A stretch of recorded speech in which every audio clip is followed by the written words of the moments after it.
নিজের হাতে নিজের শখের জিনিসটা যখন নষ্ট হয়ে যায় তখন কেমন লাগে, অনেক বেশি কষ্ট লাগে। আর সেই কষ্ট বুকে নিয়ে বাকি কাজ করতে হয়। যেমন আজ সকালটা আমার খুবই খারাপভাবে শুরু হয়েছে, তবে পুরো দিন আর এই কষ্ট নিয়ে তো বসে থাকার মতো সময় সুযোগ নেই, সব কাজে করতে হয়েছে।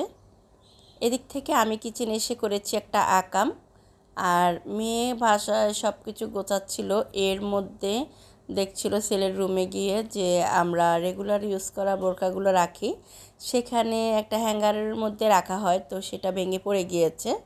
তো পরপর দুইটা দুর্ঘটনা সকাল সকাল। এর মধ্যে হচ্ছে খালা আসেনি, এটা পয়লা মেয়ের আর কি একটা ভিডিও, সেদিন তো সব আপডেট ছিল শ্রমিকদের, তো এই জন্য খালা আসেনি।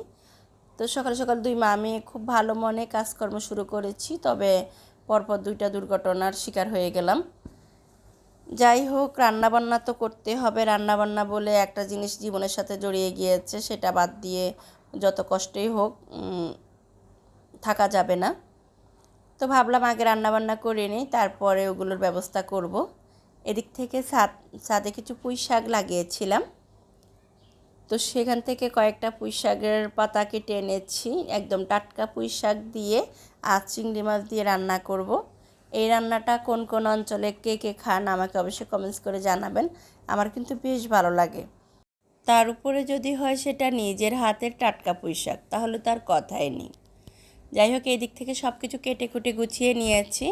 রান্নার আগে সব কিছু গুছিয়ে নিয়ে রান্না শুরু করলে রান্নাটা অনেক বেশি ইজি হয়ে যায়, তো আমি সবসময় আগে কেটে কুটে গুছিয়ে নেওয়ার চেষ্টা করি।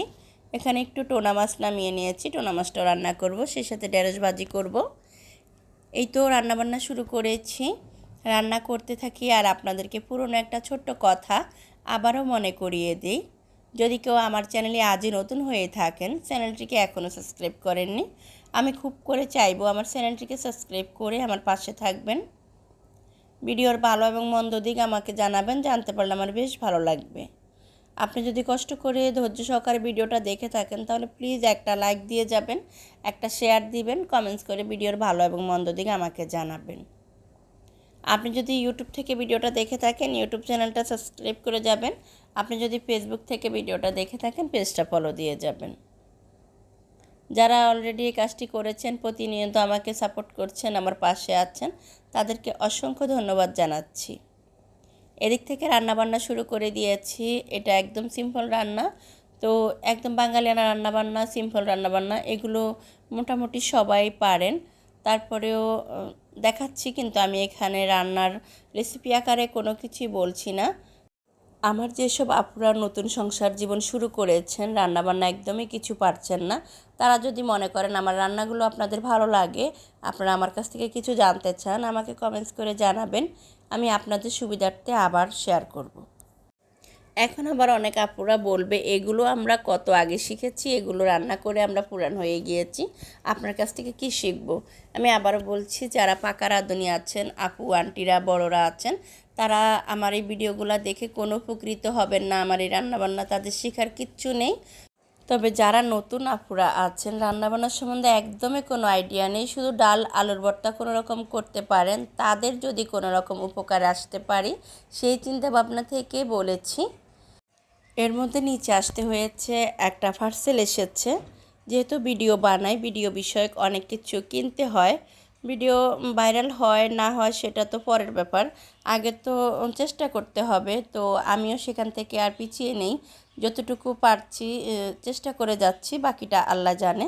এর আগেও বেশ কয়েকটা ট্রাইপড নিয়েছি, সেগুলো মনের মতো করে একটাও পাইনি, তাই এবার অনলাইন থেকে একটা ট্রাইপড অর্ডার করেছি। এটা এত বেশি ভালো হবে আমি ভাবতেও পারিনি, তো আমি ঠিক যেমনটা ভেবেছি তার চাইতে অনেক গুণ বেশি ভালো হয়েছে। আমি তো অনেক বেশি খুশি এই ট্রাইপডটা কিনে। আপনাদের কারো যদি প্রয়োজন মনে হয় তাহলে আমাকে কমেন্টসের মাধ্যমে জানাবেন, আমি বলে দেব কোন পেজ থেকে নিয়েছি। আর এখন হচ্ছে বিকেলবেলা, সেই যে সকালবেলা দুইটা দুর্ঘটনা ঘটেছে সেগুলো সমাধান করার চিন্তাভাবনায় বের হয়েছি। আগে থেকে চিন্তাভাবনা থাকলে হয়তো অনলাইনে একটু ঘাটাঘাটি করে সমস্যা সমাধান করার চেষ্টা করতাম, তবে যেহেতু ইনস্ট্যান্ট ঘটেছে, ইনস্ট্যান্ট সমাধান করার চিন্তাভাবনাই করছি। তাই একদম বাসার কাছে একটা বড় আরএফএল বেস্ট বাই হয়েছে, সেখানে গিয়েছি। দেখি ওখানে খোঁজাখুঁজি করে কিছু পাই কিনা, কোনো সমাধান আনতে পারি কিনা। তো যাওয়ার পরে অনেক খোঁজাখুঁজির পরে ওনারা আমাকে এটা দেখিয়েছে।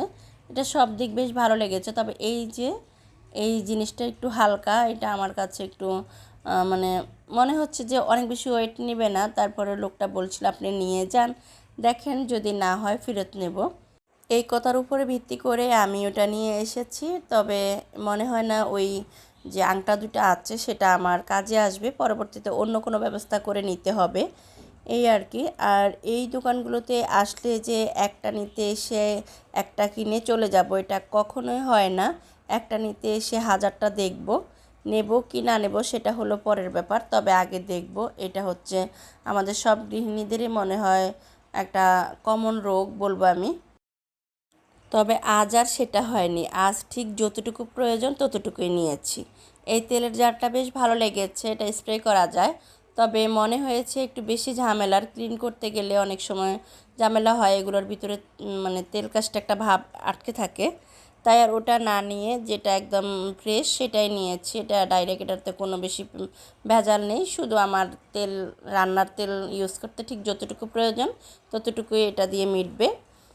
তো একটা তেলের জার নিয়েছি, আর সে যে হ্যাঙ্গার পরিবর্তে যেটা দেখেছি সেটা এনেছি। এখন হচ্ছে দেখার পালা, এটা আসলে কতটুকু ওয়েট নেবে, কতটুকু আমার উপকারে আসবে সেই চিন্তা ভাবনায় আর কি। তো দেখছিলাম আর বোরকাগুলো রাখছি। তবে পরবর্তীতে দেখা গিয়েছে এটার আসলে যতটুকু আমার প্রয়োজন ততটুকু ওয়েট নিতে পারছে না। তাই আমি একদম খুব বেশি প্রয়োজন যেটা সেটাই রাখছি, আর বাকিগুলো অন্যদিকে গুছিয়ে রাখার চিন্তা ভাবনা আছি। পরবর্তীতে এটার অন্য ব্যবস্থা করব, এই আর কি। এখানে রেগুলার ইউজ করা হিজাবগুলো বাস করে নিয়েছি, সেগুলো ড্রয়ারে রেখে দেব, এখানে আর রাখা যাবে না। এটা হচ্ছে বিকেলবেলা, গতকাল রাতে কিছু গ্রোসারি আইটেম এনেছে, সেগুলো আর গোছানো হয়নি। তো ভাবলাম এখন যেহেতু অবসর আছি গুছিয়ে রাখি। এখানে হচ্ছে আমার সাহেবের কাজ দেখেন, তার যাকে ভালো লাগে তার সব কিছুই তার ভালো লাগে, যাকে সে পছন্দ করে সে আর যাই হোক তার সাথে দুই নাম্বারই করবে না, এটা তার মানে একদম মাইন্ডে সেট হয়ে যায়। তো যেই দোকানটা থেকে সবসময় সদাই খাই, তো ওনার কাছে যদি নাও থাকে সে অপেক্ষা করবে, সে এনে দেবে, তারপরে ওখান থেকে আনবে। এই যেমন আজ আটা তার কাছে 5 কেজি প্যাকেট নেই, 1 কেজি প্যাকেট আছে, প্রয়োজনে আপনি 2টা দেন, তারপর আপনিই দেন, অন্য জায়গা থেকে নেব না, এরকম একটা অবস্থা। তো এই তো ছোটো ছোটো 2টা আটার প্যাকেট নিয়ে এসেছে। বাসায় আনার পরে জিজ্ঞেস করলাম বড়টা যে আনোনি, বললো ওনার কাছে এখন নেই, আপাতত এটা এনেছি, চলতে থাকো, যখন আবার 5 কেজি প্যাকেট আনবে তখন নিয়ে আসবো। এই হচ্ছে আর কি তার বিশ্বাসের জায়গা, সে যাকে বিশ্বাস করবে একদম মন থেকে বিশ্বাস করে। তো আটা এনেছে, সেই সাথে 2 কেজি ময়দা এনেছে। আমি যেহেতু মাঝে মধ্যে বাসায় একটু নাস্তা বানানোর চেষ্টা করি, বাচ্চাটা যেহেতু আমার অসুস্থ, বাইরের খাবার খুব কমই দিই, তো এই জন্য আটার পাশাপাশি ময়দাটাও বাসায় রাখি, যেমন কেক, তারপরে বিভিন্ন টাইপের পিঠা, এগুলো একটু করে দেই ওকে। তো এখনও কিছু বানানোর চিন্তা ভাবনায় কিচেনে এসেছি, তবে কেমন যেন এনার্জি পাচ্ছি না, ভালো লাগছিল না, তাই ভাবলাম আজ আর অন্য কিছু বানাবো না। আমি হচ্ছে কাচের মিষ্টি বানিয়েছি। কাচের মিষ্টিটা বেশ কয়েকদিন যাবৎ দেখছিলাম অনলাইনে অনেক বেশি ঘুরপাক খাচ্ছে। আর যেহেতু এই রান্নাটা আমি ছোটোবেলা থেকে আমার ছেলের জন্য করে আসি আর আমার ছেলেকে অনেক খাইয়েছি, এখন তার এটার উপরে এত বেশি অভক্তি চলে এসেছে, সে এই খাবারটা দেখলেই কেমন যেন একদম অনীহা প্রকাশ করে। তো ভাবলাম যেহেতু এটা দিয়ে অন্যরকম একটা রেসিপি শেয়ার করছে সবাই, তাহলে আমি একটু ট্রাই করে দেখি আমার ছেলেটা যদি খায়।